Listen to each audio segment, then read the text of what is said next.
नमस्कार साथियों, मैं जितेंद्र छिंपा आपका YouTube चैनल पर हार्दिक स्वागत करता हूं। और आज हम प्रियम्बल के बारे में चर्चा करेंगे और यानी कि उद्देशिका, भारतीय संविधान की उद्देशिका के बारे में चर्चा करेंगे। ठीक है।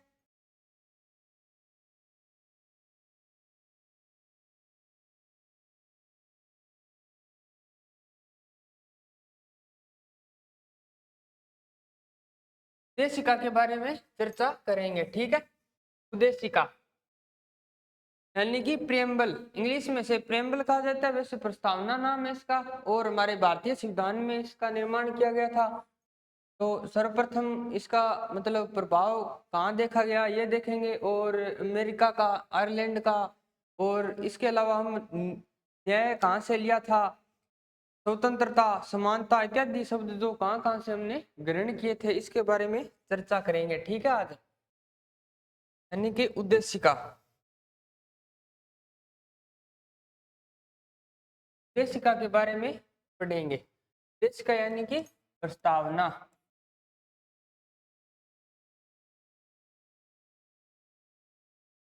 प्रस्तावना, हम जब प्रस्तावना की चर्चा करते हैं तो प्रस्तावना मतलब सर्वप्रथम देखा जाए ना तो जब 13 दिसंबर 1946 को एक प्रस्ताव लाया गया था पंडित जवाहरलाल नेहरू जी के द्वारा। वो था उद्देश्य प्रस्ताव।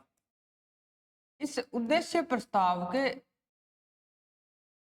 आधार पर ही हमें देखते हैं इसको। उद्देश्य प्रस्ताव क्योंकि इसका नाम ही उद्देश्य का है, तो वो उद्देश्य का नाम है जो इस शब्द क्या है, उद्देश्य प्रस्ताव की वजह से है। ठीक है। क्यों? क्योंकि इससे हमने ऐसे प्रावधान है जो लिए हैं, यानी कि उद्देश्य का में ग्रहण किए हैं, इसलिए इसको क्या कहते हैं, उद्देश्य का कहते हैं। और उद्देश्य का यानी कि उद्देश्य प्रस्ताव कौन लेके आए थे, तो पंडित जवाहरलाल नेहरू जी लेके आए थे। पंडित जवाहरलाल नेहरू जी लेके आए थे इस प्रस्ताव को। और उद्देश्य प्रस्ताव है जो ये तुरंत पारित नहीं किया गया था। उद्देश्य प्रस्ताव तुरंत इसलिए पारित नहीं किया गया था क्योंकि मुस्लिम लीग इस समय मेनली माना जाए तो मुख्यतः मुस्लिम लीग थी, वो नहीं आई थी क्योंकि वो इसका बहिष्कार कर रही थी। यानी कि अगर संविधान सभा की प्रथम बैठक देखे ना, उसमें भी मुस्लिम लीग नहीं आई थी और उद्देश्य प्रस्ताव को तुरंत पारित नहीं किया था। और इसका विरोध किया था, इसका विरोध करने वाले दो व्यक्ति थे, वो थे अमर जयकर, अमर जयकर और डॉक्टर भीमराव अंबेडकर।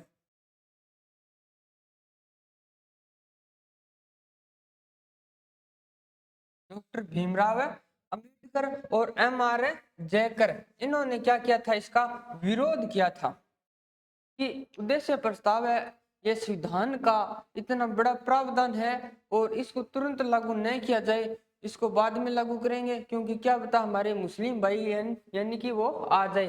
तो फिर 22 जनवरी को पारित किया गया था और विरोध करने वाले ये थे।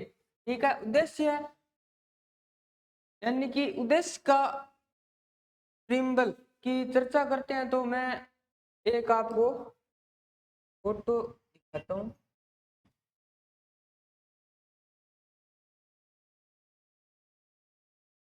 ये पिक मैं इसलिए लेके आऊँ क्योंकि हमारे माइंड में है ना वो इसकी क्या है, पिक्चर इमेज बन जाएगी एक ऐसी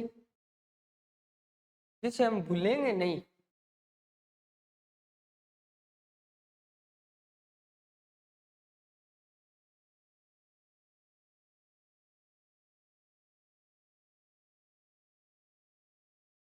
हमारे माइंड में क्या वो इसका चित्र बन जाएगा। और हमारा जो संविधान था, मूल संविधान ऐसे चित्रित किया गया था, ये आप देख रहे हो इसी तरह। ठीक है। भारत का संविधान यानी कि भारत के संविधान की क्या आ जाएगी, उद्देशिका। उद्देशिका, ठीक है। उद्देशिका आपको बता ही दिया क्यों कहा जाता है। हम इसको पढ़ते आगे। हम भारत के लोग भारत को क्या एक संपूर्ण प्रभुत्व संपन्न समाजवादी पंथ निरपेक्ष लोकतंत्रात्मक गणराज्य बनाने के लिए क्या संपूर्ण प्रभुत्व संपन्न समाजवादी पंथ निरपेक्ष लोकतांत्रिक गणराज्य यानी कि बनाने के लिए समस्त नागरिकों को, किनको, समस्त नागरिकों को, कि कौन से नागरिक, जो भारत के नागरिक हैं, ठीक है, उनको क्या उपलब्ध कराएंगे, न्याय उपलब्ध कराएंगे, स्वतंत्रता देंगे, समता देंगे। न्याय कैसे, सामाजिक आर्थिक और राजनीतिक न्याय, सामाजिक आर्थिक राजनीतिक न्याय। न्याय कितने प्रकार का हो गया, 3 प्रकार का। फिर स्वतंत्रता, स्वतंत्रता की चर्चा करते हैं तो कितने प्रकार की स्वतंत्रता दी गई है, इसमें स्वतंत्रता 5 प्रकार की दी गई है। तो वो है विचार, अभिव्यक्ति, विश्वास, धर्म और उपासना की स्वतंत्रता। फिर समता, प्रतिष्ठा और अवसर की समता प्राप्त करने के लिए तथा उन सब में व्यक्ति की गरिमा और राष्ट्र की एकता अखंडता सुनिश्चित करने वाली बंधुता बढ़ाने के लिए दृढ़ संकल्प होकर अपनी इस संविधान सभा में आज तारीख यानी तिथि दी है 26 नवंबर 1949, जिस दिन हमारा संविधान क्या पूर्ण रूप से लागू नहीं हुआ था, आंशिक रूप से लागू हुआ था, यानी कि ठीक है 26 नवंबर 1949। फिर मिति मार्गशीर्ष शुक्ला सप्तमी, संवत कौन सा आ जाएगा, विक्रमी संवत 2006, विक्रमी संवत आ जाएगा 2006 को एतद द्वारा इस संविधान को क्या करेंगे, अंगीकृत करेंगे, अधिनियमित करेंगे और आत्मा अर्पित करेंगे। क्या करेंगे, आत्मा अर्पित करेंगे। ठीक है, अब एक एक शब्द को हम पढ़ते हैं। हम भारत के लोग, क्या है, हम भारत के लोग, यानी कि जब हम भारत की संविधान, भारतीय संविधान की जब हम उद्देश्य का यानी कि प्रेम्बल की चर्चा करते हैं तो क्या है, इस पे प्रभाव देखा जाए, हम भारत के लोग यानी कि संयुक्त राज्य अमेरिका, यानी कि संयुक्त राज्य अमेरिका ने ही सर्वप्रथम वैसे तो संविधान में जो प्रस्तावना थी वो उसको मतलब अपनाया था। इसी तरह मतलब अमेरिका की संविधान, संविधान अमेरिका का, उसमें भी क्या है, हम संयुक्त राज्य अमेरिका के लोग, और हमने क्या लिखा है, हम भारत के लोग, यानी कि इस पे देखा जाए तो प्रभाव किसका है, इस पे प्रभाव देखा जाए तो इस पे प्रभाव दिखता है हमें संयुक्त राज्य अमेरिका यानी कि यूएसए का प्रभाव है।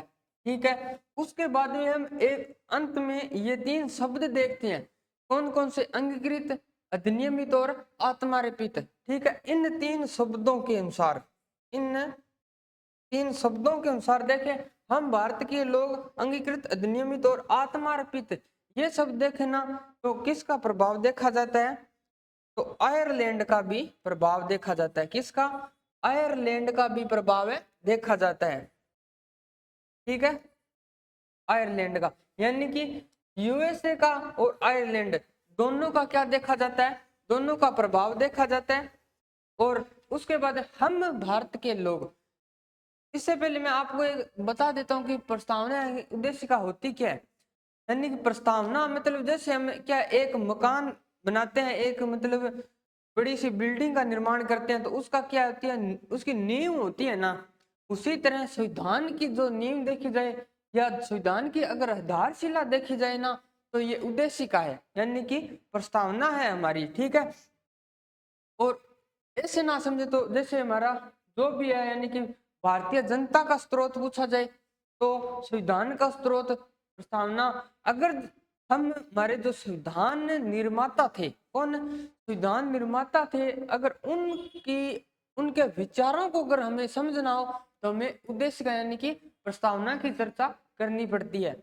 ठीक है, इसलिए प्रस्तावना यानी कि उद्देश्य का जो क्या है, हमारे संविधान की एक मूलभूत आधारभूत संरचना भी है, और इसे मतलब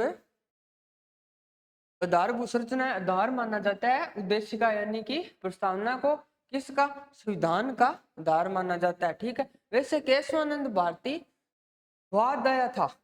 ठीक है, केशवानंद भारती वाद में कहा भी गया था कि यानी कि हम भारत के लोग, यानी कि देश का भी लाइन देख पढ़ते हैं ना हम, तो इसमें यानी कि संविधान का स्रोत की किसे माना गया है, जनता को माना गया है। यानी कि इसमें संविधान का स्रोत किसे माना गया है, अगर हम देखें तो इसमें संविधान का, अगर हम देखें संविधान का स्रोत तो कौन है, भारतीय जनता, भारतीय जनता को माना गया संविधान का स्रोत। तो यानी कि ये बात भी केशवानंद भारतीयवाद पढ़ते हैं ना, उसमें भी ये बात कही गई है कि संविधान का जो स्रोत है मतलब उद्देश्य का से ये में मिलता है केशवानंद भारतीयवाद में। ठीक है, हम भारत के लोग भारत को क्या बनाना चाहते हैं, एक संपूर्ण प्रभुत्व संपन्न, ठीक है, समाजवादी।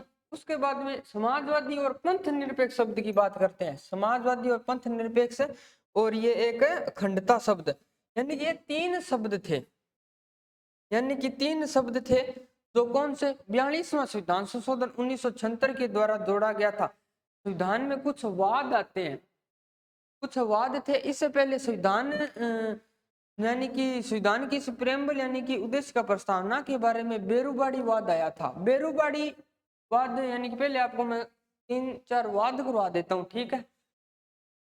वाद पढ़ेंगे हम कौन सा, बेरूबाड़ी वाद, बेरूबाड़ी वाद,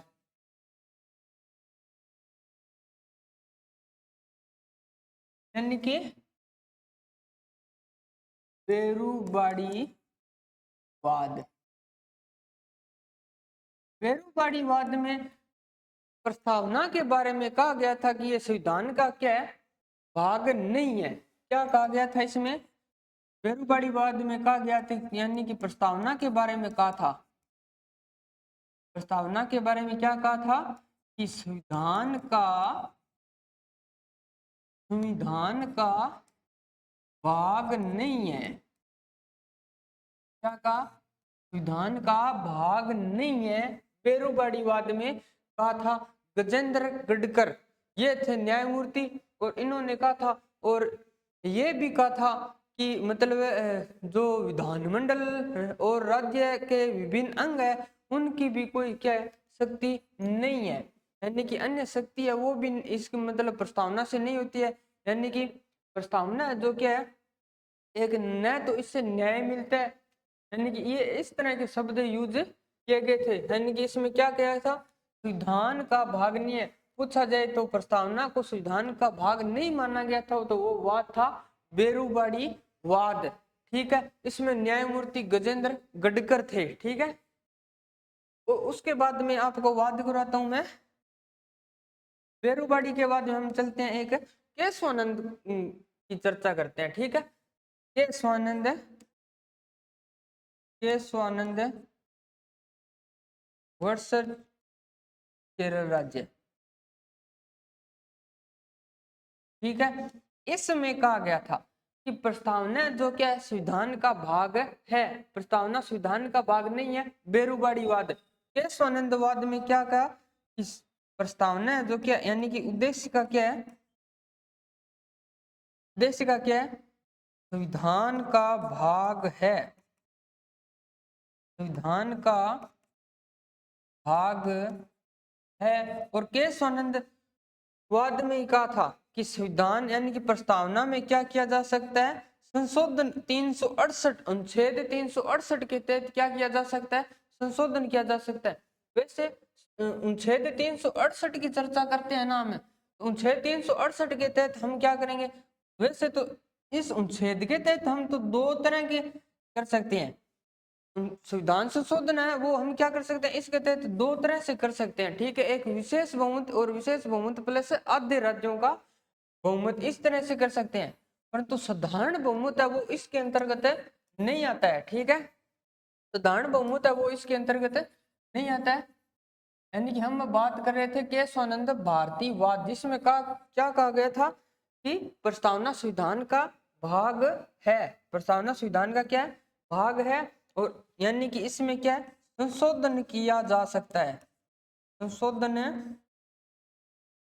किया जा सकता है,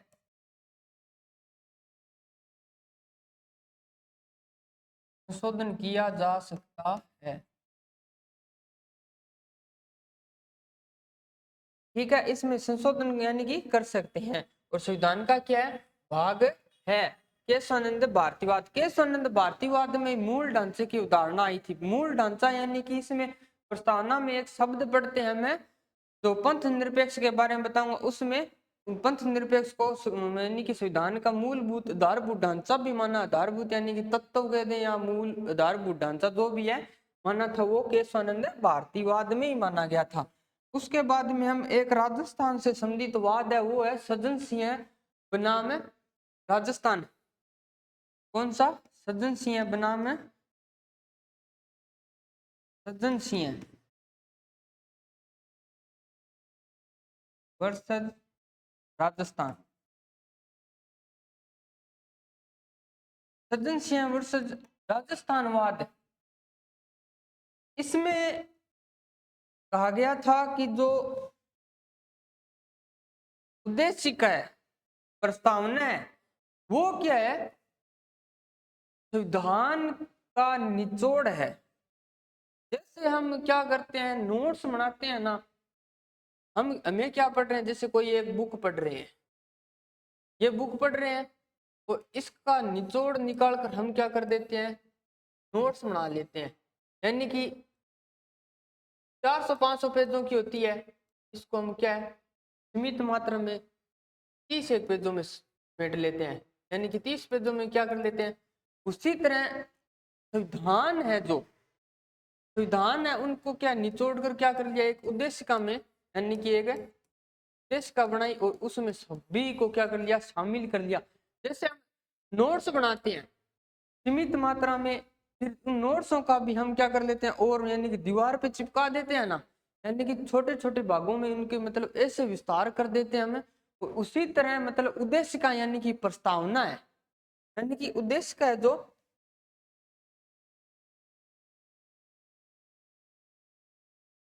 उद्देशिका के बारे में पढ़ते हैं, यानी कि सज्जन सिंहवाद में यही कहा गया था कि संविधान यानी कि उद्देश्य का है जो क्या है, संविधान का निचोड़ है, यानी कि उद्देश्य का, इसे प्रस्तावना भी कहते हैं, आपको पता ही है।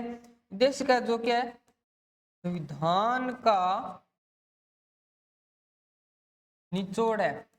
मैंने आपको बताया था भी, क्योंकि संविधान का निचोड़, अगर हम संविधान को समझना चाहते हैं, अगर हमारे जो संविधान निर्माता थे उनके विचारों को समझना चाहते हैं, तो हमें क्या करना पड़ेगा, इस उद्देश्य का यानी कि प्रस्तावना को समझना पड़ेगा, तभी तो है।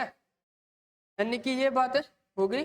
और सज्जन सिंहवाद में एक यानी कि संविधान का निचोड़ और उद्देश्य का यानी कि संविधान यानी उद्देशिका में जो जो विशेषताएं दी गई है, उद्देशिका में जो जो विशेषताएं दी गई है, जैसे न्याय, स्वतंत्रता, समता, राष्ट्र की एकता, अखंडता और व्यक्ति की गरिमा इत्यादि शब्दों को हम क्या करते हैं, जब हम देखते हैं, विस्तार रूप से देखते हैं ना, तब हमें मतलब संविधान एक मूर्त रूप में दिखाई देता है, वो उद्देशिका की वजह से ही दिखाई देता है। यानी कि संविधान है जो क्या है, एक मूर्त रूप है। ठीक है, संविधान क्या है, एक मूर्त रूप है। संविधान क्या एक है, संविधान एक मूर्त रूप है। संविधान क्या एक मूर्त रूप है। वो भी किस में कहा गया था, सज्जन सिंह वर्सेस राजस्थान वाद में कहा गया था। ये हमने क्या कर लिए, वाद कर दिए। ठीक है, बेरुबाड़ी वाद, केशवानंद वाद और सज्जन सिंह वाद, तीन वाद इंपोर्टेंट है। वैसे गोलकनाथ वाद भी है, परंतु ये तीन महत्वपूर्ण वाद है। ठीक है, ये वाद इसलिए इंपोर्टेंट है क्योंकि हमारे राजस्थान से संबंधित आ गया, और इसमें प्रस्तावना है, जो राजस्थान के जो एग्जाम होते हैं ना, उसमें मतलब राजस्थान से संबंधित वाद होते हैं, जो छेद मतलब राजस्थान से संबंधित आ जाए, या फिर जो भी है राजस्थान से जो संबंधित हो जाए, उनको मतलब अच्छी तरह से याद कर लेना चाहिए, क्योंकि ज्यादा चांस यही होते हैं। ठीक है, और बेरुबाड़ीवाद, बेरुबाड़ीवाद में क्या किया हमने, प्रस्तावना को क्या किया, संविधान का भाग नहीं है। ठीक है, और उसके बाद में केशवानंदवाद में क्या कहा कि संविधान का भाग है, और संविधान का भाग है तो यानी कि प्रस्तावना में क्या किया जा सकता है, संशोधन किया जा सकता है। ठीक है, सज्जन सिंहवाद में आपको बता दिया। तो उसके बाद हम देखते हैं संपूर्ण, हम भारत के लोग देखिए, फिर एक संपूर्ण प्रभुत्व संपन्न। ठीक है, संपूर्ण प्रभुत्व संपन्न, इस शब्द को देखते हैं, संपूर्ण प्रभुत्व संपन्न शब्द को देखते हैं।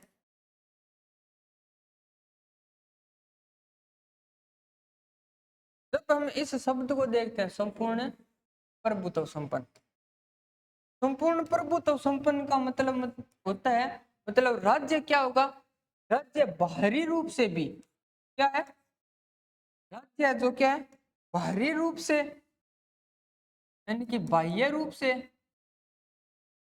और आंतरिक रूप से, बाह्य रूप से और आंतरिक रूप से क्या होगा, स्वतंत्र होगा। यानी कि राज्य क्या होगा, आंतरिक रूप से और बाह्य रूप दोनों से क्या होगा, स्वतंत्र होगा। उस पर किसी प्रकार से किसी का मतलब हस्तक्षेप नहीं होगा। यानी कि हमारे देखा जाए तो आजादी से पहले किसका राज था, ब्रिटेन यानी कि अंग्रेजों का। भिन्न भिन्न आए थे, मुसलमान आए यानी कि जो मुगल है वो आए, ठीक है। और ये देखते हैं कि फिर अंग्रेज आधुनिक भारत में देखते हैं अंग्रेज आ गए थे इस तरह, ठीक है, अलग अलग ने राज किया। परंतु अब हम क्या है, स्वतंत्र है, बाह्य रूप से भी और आंतरिक रूप से भी। अब इसका हम अगर उच्छेद देखें, एक आर्टिकल पढ़ते हैं हमें एक, इस आर्टिकल एक में कहा गया है कि हम क्या कर सकते हैं, राज्य को अर्जित भी कर सकते हैं, अर्जित कर सकते हैं किसको, राज्य को। यानी कि ये भी वर्णन करता है कि हम क्या हैं, स्वतंत्र हैं आंतरिक रूप से भी और बाह्य रूप से। और राज्य क्या है, किसी प्रकार से अलग नहीं होगा, राज्य किसी प्रकार से मतलब अलग नहीं होगा, राष्ट्र या देश से हमारे अलग नहीं होता है। परंतु संयुक्त राज्य अमेरिका में इसका उल्टा है। संयुक्त राज्य अमेरिका में नागरिकता है, भारत में तो क्या एक राष्ट्र की नागरिकता, एक देश की नागरिकता है। परंतु संयुक्त राज्य अमेरिका यानी कि यूएसए के अंदर का देखा जाए तो एक तो देश की नागरिकता है और एक राज्य की नागरिकता है। उसी तरह राज्य अपना अलग से अस्तित्व स्थापित कर सकता है, परंतु इंडिया में यानी कि भारत में क्या है, अलग से अस्तित्व स्थापित नहीं कर सकता है, ठीक है। यानी कि एक तो ये, उसी तरह हम देखते हैं एक सिक्किम राज्य है, क्या सिक्किम राज्य देख सकते हैं इसका उदाहरण के तौर पर। सिक्किम राज्य, पुडुचेरी हो गया, दमन दीव, ये हमने क्या किया है, ग्रहण किए हैं देश, ठीक है। ये हो गया, ठीक है, संपूर्ण प्रभुत्व संपन्न, समाजवादी, पंथ निरपेक्ष। ये मतलब शब्द आप एक जगह लिख लो, समाजवादी, पंथ निरपेक्ष और अखंडता शब्द। मतलब किस संविधान संशोधन के तहत ये तीनों शब्द शामिल किए गए थे, तो संविधान संशोधन हो जाएगा वो 42वां संविधान संशोधन। यानी कि जब मैंने कहा केशवानंद भारतीयवाद किया था, यानी कि यही लिख लेते हैं। यानी कि एक संविधान संशोधन होगा, वो है कौन सा, 42वां संविधान संशोधन। 42वां संविधान संशोधन 1976। इसके तहत क्या तीन शब्द जोड़े गए थे, एक तो था समाजवाद, समाजवाद, एक आ जाएगा पंथ निरपेक्ष, पंथ निरपेक्ष, और एक आ जाएगा अखंडता। वैसे पहले राष्ट्र की एकता शब्द था, पहले राष्ट्र की एकता शब्द था, फिर इसकी जगह क्या कर दिया, राष्ट्र की एकता अखंडता शब्द कर दिया था।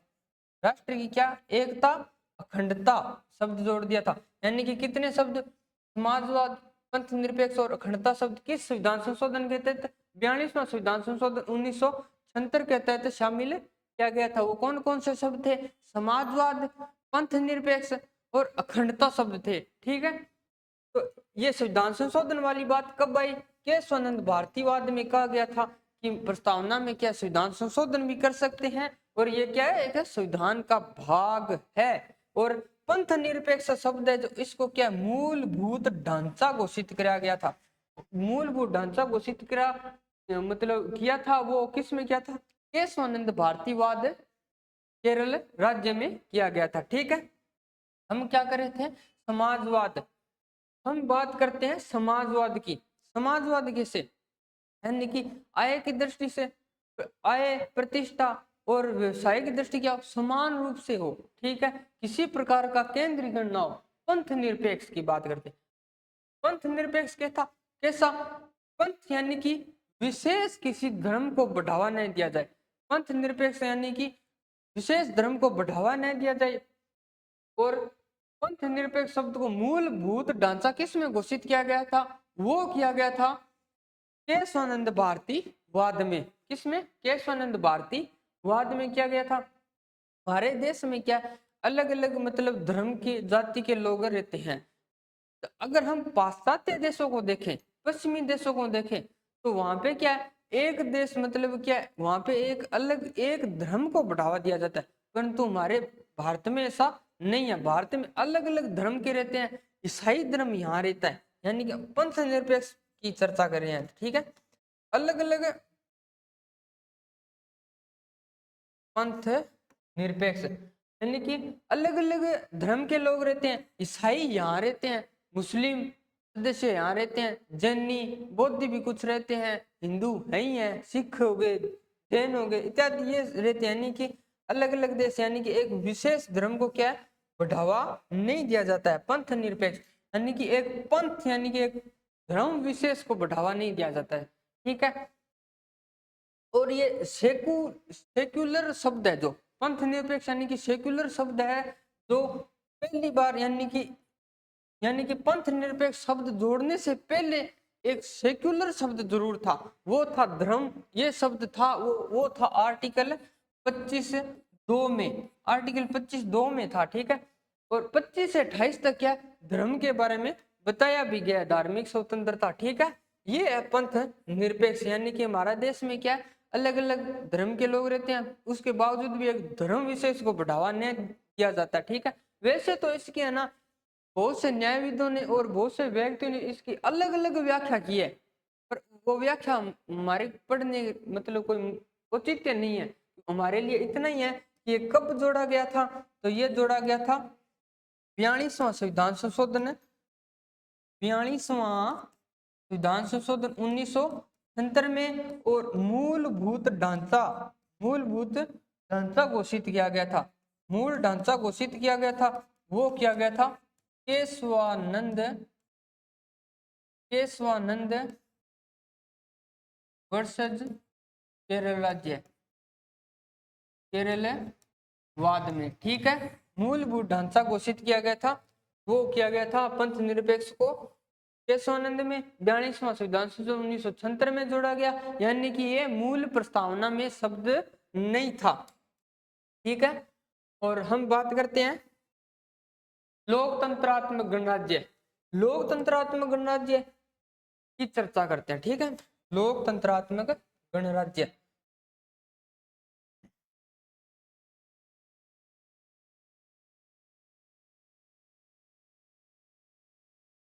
लोकतंत्रात्मक गणराज्य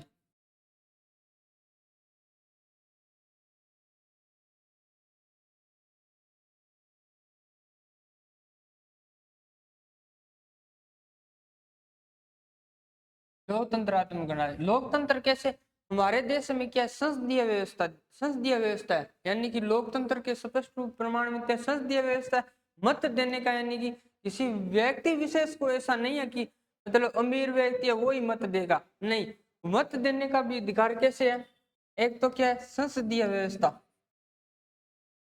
एक तो क्या है संसदीय व्यवस्था, और दूसरा देखा जाए तो मत मत है वो कैसे है, 18 वर्ष की एज का जो व्यक्ति है, 18 वर्ष की एज का जो व्यक्ति है वो क्या मत दे सकता है, और योग्यता अनुसार वो क्या चुनाव भी लड़ सकता है, ठीक है। 18 वर्ष का व्यक्ति है वो क्या है मत दे सकता है, और सभी को क्या है वयस्क मताधिकार का अधिकार कैसा है, वयस्क मताधिकार, ठीक है।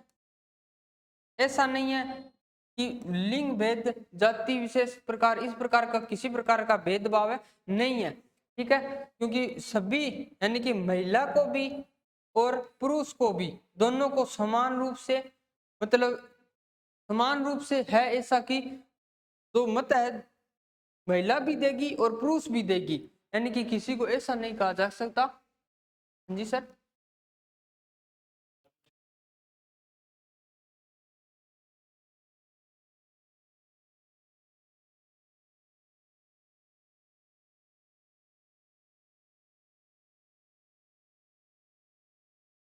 तो हम क्या बात कर रहे थे, वयस्क मताधिकार की चर्चा कर रहे थे। तो यानी कि महिला और पुरुष दोनों को समान रूप से अधिकार है भी मत देने का, यानी कि ऐसा नहीं होगा कि दो महिलाएं वोट देने जाएगी और वो एक वोट मान्य होगा, और एक पुरुष देने जाएगा वो एक वोट मान्य, यानी कि ऐसी, यानी कि तुलनात्मक रूप से देख लो ऐसा नहीं है। और डॉक्टर भीमराव अम्बेडकर जी थे, उन्होंने कहा भी था कि एक व्यक्ति का वोट एक वोट, और एक वोट का नहीं कि एक ही मूल्य होगा, एक वोट का एक मूल्य। और ठीक है, इस तरह डॉक्टर भीमराव अम्बेडकर जी कहते भी थे। और संसदीय व्यवस्था और मत, और उसके बाद में क्या देखते हैं हमें, लोकतंत्रात्मक गणराज्य।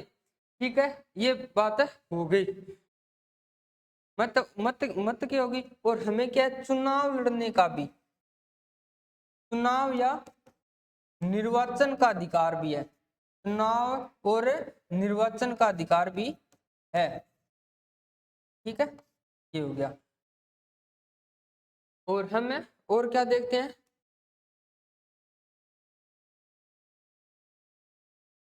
यानी लोकतंत्रात्मक गणराज्य। अब देखते हैं नागरिकों को क्या क्या दिया गया है। नागरिकों को न्याय दिया, स्वतंत्रता, समता और व्यक्ति की गरिमा वगैरह, बंधुता, ये क्या है, नागरिकों को उपलब्ध कराई है। नागरिकों को क्या क्या दिया है, न्याय, न्याय देखते हैं हम। ठीक है, न्याय के बारे में चर्चा करते हैं। न्याय कितने प्रकार का होता है, तो न्याय 3 प्रकार का होता है, सामाजिक, आर्थिक और राजनीतिक न्याय।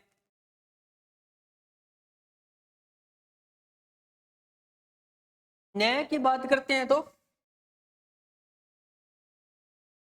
न्याय, ये प्रश्न आते भी हैं।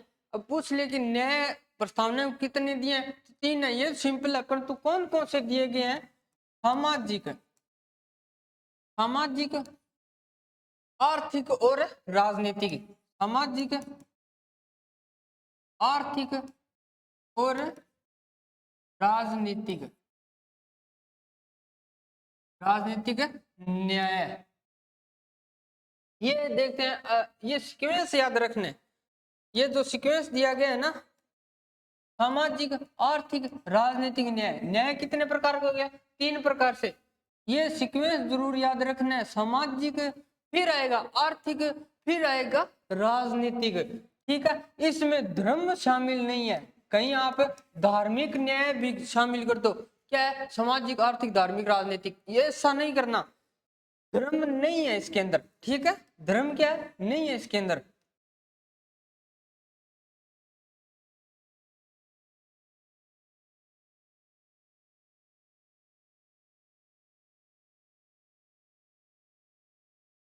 यानी कि इसके अंतर्गत हम क्या देख रहे थे, न्याय में धार्मिक, धार्मिक नहीं है, यानी कि इसमें धार्मिक शब्द नहीं है। ठीक है, धार्मिक शब्द नहीं है, ये याद रखना है एक तो। और उसके बाद में न्याय में कितने शब्द हैं, 3 शब्द दिए गए हैं। कितने शब्द दिए गए हैं, 3 दिए गए हैं, सामाजिक, आर्थिक और राजनीतिक। अब सामाजिक शब्द देखते हैं, वैसे न्याय यानी कि सामाजिक न्याय देखते हैं। सामाजिक न्याय जो क्या है, धार्मिक, सामाजिक, यानी कि जब हम छेद क्या पढ़ते हैं, 15 और 16 पढ़ते हैं, छेद जब 15 और 16 पढ़ते हैं ना, तब इसके बारे में हमें देखते हैं कि धार्मिक और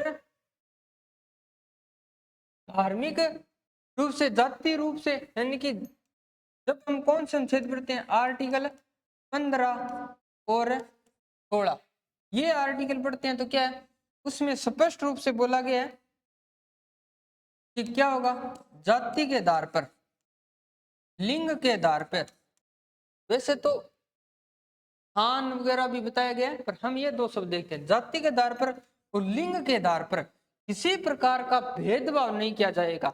यानी कि आर्टिकल 15 और 16 में क्या गया, 16 में तो यानी कि सरकारी नौकरी के बारे में, यानी कि लोक नियोजन के अवसर में अगर जाति और लिंग के आधार पर भेदभाव किया जाए तो वो भेदभाव माना जाएगा और मूल अधिकारों का क्या, उल्लंघन माना जाएगा। यानी कि प्रस्तावना में न्याय शब्द में अगर सामाजिक शब्द देखें तो उसमें सामाजिक न्याय वो आर्टिकल 15 और 16 स्पष्ट रूप से कहता है कि जाति के आधार पर और लिंग के आधार पर किसी प्रकार का भेदभाव नहीं किया जाएगा। धर्म के आधार पर भी क्या है, भेदभाव नहीं किया जाएगा। धर्म, जाति, लिंग, जन्म स्थान के आधार पर भी भेदभाव नहीं किया जाएगा। ठीक है। 16 में उद्भव और निवास स्थान भी दिया गया है। ठीक है। सामाजिक न्याय, आर्थिक न्याय। आर्थिक न्याय कैसा? आर्थिक न्याय यानी कि अवसर की समानता। जब हम पढ़ते हैं आर्टिकल 38 यानी कि डीपीएससी विभाग 4 पढ़ते हैं ना, तब आर्थिक न्याय के बारे में चर्चा होती है। आर्थिक न्याय कैसे? अवसरों की क्या होगी? समानता। अवसरों की क्या होगी? समानता होगी। अवसरों की समानता। और उसके बाद में क्या देखते हैं? एक चीज और पढ़ते हैं। एक चीज क्या? वो आर्थिक न्याय से संबंधित ऐसे पढ़ते हैं डीपीएसपी यानी कि डीपीएसपी में यानी कि नीति निर्देशक तत्व में देखते हैं कि महिला और पुरुष, महिला और पुरुष है, इनको क्या समान कार्य के लिए क्या दिया जाएगा? समान वेतन। क्या है? समान कार्य के लिए समान वेतन। समान कार्य के लिए जो समान वेतन दिया जाता है, यानी कि महिला और पुरुष में किसी प्रकार का भेद नहीं किया जाता, यानी कि आर्थिक रूप से हो गया ये एक तरीके से। और राजनीतिक रूप से आपको मैंने बताया था कि मताधिकार, वही बात आती है मताधिकार। और क्या है? चुनाव लड़ने का ये अधिकार यानी कि स्पष्ट रूप से दिया गया है। और ये हो गया न्याय। न्याय से पहले हम न्याय के बाद में देखते हैं स्वतंत्रता। स्वतंत्रता कितने प्रकार की है? तो स्वतंत्रता है 5 प्रकार की। स्वतंत्रता कितने प्रकार की? 5 प्रकार की है। विचार की, अभिव्यक्ति की, विश्वास की, धर्म की और उपासना की। धार्मिक स्वतंत्रता देखते हैं। विचार और अभिव्यक्ति की स्वतंत्रता। विचार और अभिव्यक्ति की स्वतंत्रता आर्टिकल 19 भाग 3 के जो आर्टिकल 19 है उसमें विचार और अभिव्यक्ति की स्वतंत्रता दी गई है। यानी कि स्वतंत्रता के बारे में पढ़ते हैं तो कहाँ है? और धर्म की स्वतंत्रता वो कहाँ दी गई है? आर्टिकल जब 25 से 28 पढ़ते हैं तो धार्मिक स्वतंत्रता के बारे में पढ़ते हैं। धार्मिक स्वतंत्रता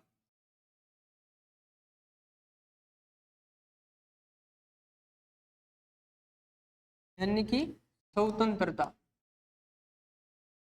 स्वतंत्रता की बात करते हैं तो कितने प्रकार की है? 5 प्रकार की है। एक तो विचार की, विचार, अभिव्यक्ति, विश्वास, धर्म और उपासना। ठीक है। विचार, व्यक्ति, विश्वास और धर्म और उपासना, यानी कि ये सीक्वेंस आपको याद रखना है। ठीक है। स्वतंत्रता कितने प्रकार की होगी?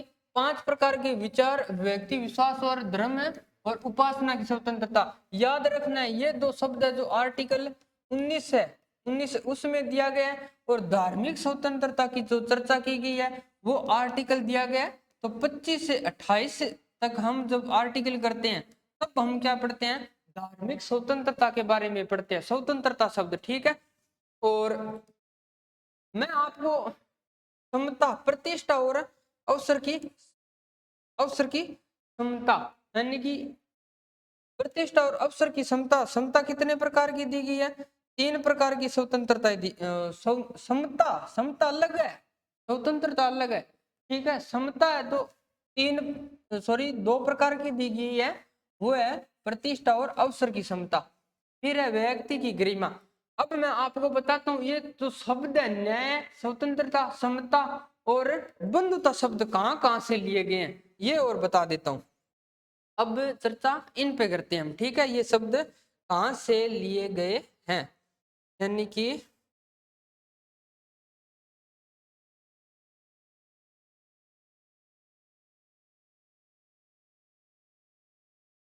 न्याय जो शब्द है यानी कि न्याय पूछा जाए कहां से लिया गया है?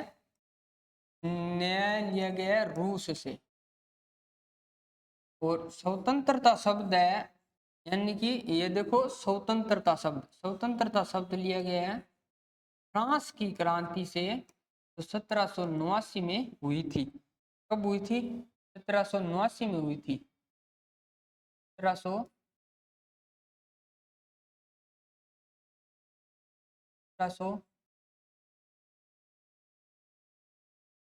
1789 में हुई थी, वहां से तो स्वतंत्रता ली है। और समता शब्द भी कहाँ से लिया गया है? समता भी लिया गया है फ्रांस से। कहाँ से लिया गया है? फ्रांस से। कहाँ से लिया गया है? फ्रांस से लिया गया है। ये भी 1789 की क्रांति फ्रांस से लिया गया है। और बंधुता शब्द है जो, ये भी कहाँ से लिया गया है? फ्रांस से। यानी कि बंधुता शब्द भी कहाँ से लिया है? फ्रांस से। फ्रांस की जब क्रांति हुई थी 1789 में, जब क्या हुई थी, फ्रांस में क्रांति हुई थी, तब एक नारा लगा था, स्वतंत्रता, समता और बंधुता। यानी कि याद रखना है, स्वतंत्रता, समता, बंधुता। ये शब्द कहाँ से लिए? फ्रांस की क्रांति 1789 से लिए। और रशियन क्रांति से क्या लिया है हमने? न्याय उपलब्ध। यानी कि न्याय, न्याय कितने प्रकार का? 3 प्रकार का। सामाजिक, आर्थिक, राजनीतिक न्याय। और स्वतंत्रता कितने प्रकार की? 5 प्रकार की स्वतंत्रता दी गई है। विचार, अभिव्यक्ति, विश्वास, धर्म, उपासना की स्वतंत्रता है, जो कहाँ से लिया है? 1789 की फ्रांस की क्रांति से लिया है। और हमने समता जो लिया है फ्रांस की क्रांति से, ये कितने प्रकार की है? तो ये 2 प्रकार की है, प्रतिष्ठा और अवसर की समता। ठीक है। उसके बाद में आता है व्यक्ति की गरिमा। क्या आता है? व्यक्ति की गरिमा शब्द आता है। ठीक है। व्यक्ति की गरिमा शब्द, व्यक्ति की गरिमा। अब व्यक्ति की गरिमा ये बहुत इंपॉर्टेंट चीज है। यानी कि व्यक्ति की गरिमा शब्द, व्यक्ति की गरिमा। देखिए आर्टिकल, जब हम मूल अधिकारों में फंडामेंटल राइट्स पढ़ते हैं, हम अनुच्छेद 17 और अनुच्छेद 18, क्या अनुच्छेद यानी कि आर्टिकल 17, आर्टिकल 17 पढ़ते हैं। आर्टिकल 17 में बताया गया अस्पृश्यता का अंत, अस्पृश्यता का अंत, अस्पृश्यता का अंत। और जब अनुच्छेद 18 पढ़ते हैं तब आता है उपाधियों का अंत। तो ये ठीक है, आर्टिकल 17 यानी कि अस्पृश्यता का अंत। यानी कि ये शब्द, यानी कि अस्पृश्यता कैसी? यानी कि भेदभाव। किस तरह का भेदभाव? जातिगत भेदभाव, गरीब और अमीरी का भेदभाव था। यानी कि पहले जातिगत भेदभाव बहुत ज्यादा था। डॉक्टर भीमराव अम्बेडकर जी के बारे में जब हम पढ़ते हैं तो ये मतलब जातिगत भेदभाव है ना, इसको मिटाने के लिए बहुत से प्रयास किए थे। ठीक है। ये खुद डॉक्टर भीमराव अंबेडकर जी थे, ये मेयर जाति से थे। ठीक है। अस्पृश्यता का अंत यानी कि व्यक्ति की गरिमा, यानी कि व्यक्ति की गरिमा रखने के लिए क्या, इसे जातिगत रूप से पीड़ित नहीं कर सकते हम किसी प्रकार से। अगर पीड़ित करेंगे तो हमारे अधिकारों को क्या, हनन माना जाता है। ठीक है। और उपाधियों का अंत, पहले क्या करते थे, बड़े बड़े राजा महाराजा हुआ करते थे। बड़े बड़े जब राजा महाराजा हुआ करते थे तो वो क्या, बड़ी बड़ी उपाधियां लेते थे। बड़ी बड़ी उपाधियां लेते थे, जैसे राजाधिराज,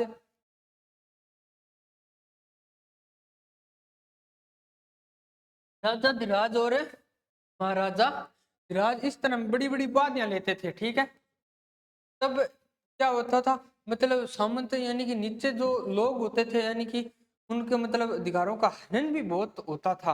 और अस्पृश्यता का अंत, आपको पता है, जातिगत रूप से बहुत पीड़ित किया जाता था किसी को। आज निम्न जाति एससी या एसटी को हम किसी प्रकार से मतलब जातिगत नाम से भी नहीं पुकार सकते, यानी कि उल्लंघन माना जाता है। यानी कि व्यक्ति की गरिमा का क्या होता है, हनन होता है। यानी कि मैंने आपको बताया था कि संविधान का जो निचोड़ यानी कि सदस्यवाद में पढ़ा था, और मैंने बताया कि संविधान का मूलभूत आधार है यानी कि प्रस्तावना है, तो ये स्पष्ट रूप से देखा जाता है। ये देखो, मूल अधिकार यानी कि अस्पृश्यता का अंत, उपाधि का अंत, ये किस में है, व्यक्ति की गरिमा में आता है। और व्यक्ति की गरिमा शब्द है जो किस में दिया गया, प्रस्तावना में भी दिया गया। यानी कि अगर इनका हनन होता है तो हम किसके पास जा सकते हैं, यानी कि इनके हनन होने पे हम सुप्रीम कोर्ट में जा सकते हैं। ठीक है। सुप्रीम कोर्ट में हम हमारा मतलब रिट लगा सकते हैं, सुप्रीम कोर्ट में हम हमारा वाद रख सकते हैं। ठीक है, कि भाई हमारा तो जातिगत पीड़ित यानी कि हूँ और मेरे साथ जातिगत भेदभाव किया जा रहा है, यानी कि व्यक्ति की मेरी गरिमा है तो मेरा व्यक्ति की गरिमा का हनन किया जा रहा है, इस तरह। ठीक है। और व्यक्ति की गरिमा के बाद में आता है राष्ट्र की एकता, अखंडता सुनिश्चित यानी कि बंधुता, बंधुता यानी कि भाईचारे की भावना, बंधुता यानी कि भाईचारे की भावना, बंधुता यानी कि भाईचारे की भावना।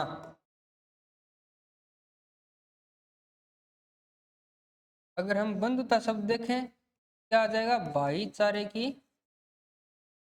भाईचारे की भावना, ठीक है। और उसके बाद में आता है अंगीकृत, अधिनियमित और आत्मार्पित, यानी कि एक तो ये डेट याद रखनी है 26 नवंबर 1949। प्रस्तावना में तो ये दिया गया 26 नवंबर 1949, जिस दिन मूलतः 16 अनुच्छेद लागू हुए थे। कितने अनुच्छेद लागू हुए थे? 16 अनुच्छेद लागू हुए थे। जैसे यानी कि प्रस्तावना में जो तारीख दी गई है वो तो दी गई है, प्रस्तावना में तारीख दी गई है तो वो दी गई है, प्रस्तावना तिथि है जो क्या है वो तो दी गई है 26 नवंबर 1949। अगर हम देखें संविधान के अनुच्छेद एक आर्टिकल पढ़ते हैं 300, एक आर्टिकल पढ़ते हैं 393, उसमें तो दिया गया है संविधान का संक्षिप्त नाम है। और आर्टिकल 394 पढ़ते हैं ना, 394 में दी गई है तिथि दी गई है वो है 26 जनवरी 1950, ठीक है। ये कोई प्रस्तावना से संबंधित मतलब इम्पोर्टेंट फैक्ट है, यानी कि वो मैं करवा रहा हूँ आपको, ठीक है, महत्वपूर्ण तथ्य। प्रस्तावना में तिथि दी गई है वो तो क्या है 26 नवंबर 1949। और अगर हम अनुच्छेद पढ़े 394 तो उसमें तिथि दी गई है वो है 26 जनवरी 1950। एक आर्टिकल मैंने बोला था 393, इसमें भारत के संविधान का क्या है संक्षिप्त नाम दिया गया है। तो यानी कि क्या होगा, भारत का क्या होगा, भारत का संविधान ये संक्षिप्त नाम दिया गया है, ठीक है। और प्रस्तावना से संबंधित और बता देता हूं, जो प्रस्तावना है यानी कि हमारी उद्देशिका थी। इस प्रस्तावना को क्या है द्वितीय वाचन में जब द्वितीय वाचन हो रहा था, ये द्वितीय वाचन देखते हैं कब से कब तक हुआ, तो 15 नवंबर से लेके और ये 17 अक्टूबर तक चला था। यानी कि 15 नवंबर 1948 और 17 अक्टूबर 1949 तक ये वाचन चला था। यानी 17 अक्टूबर 1949 द्वितीय वाचन के अंतिम दिन, द्वितीय वाचन का अंतिम दिन कौन सा, 17 अक्टूबर 1949 को, यानी कि हमारी प्रस्तावना जो पारित की गई थी। यानी कि प्रस्तावना क्या है, इस दिन क्या हुई थी, प्रस्तावना पारित की, ठीक है, इस दिन प्रस्तावना को पारित किया था, ठीक है।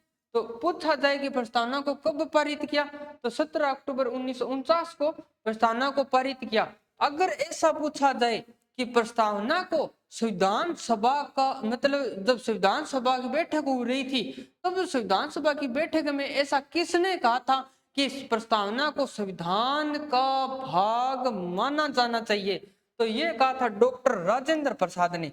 यानी कि डॉक्टर राजेंद्र प्रसाद जो क्या थे, संविधान सभा के स्थायी अध्यक्ष थे।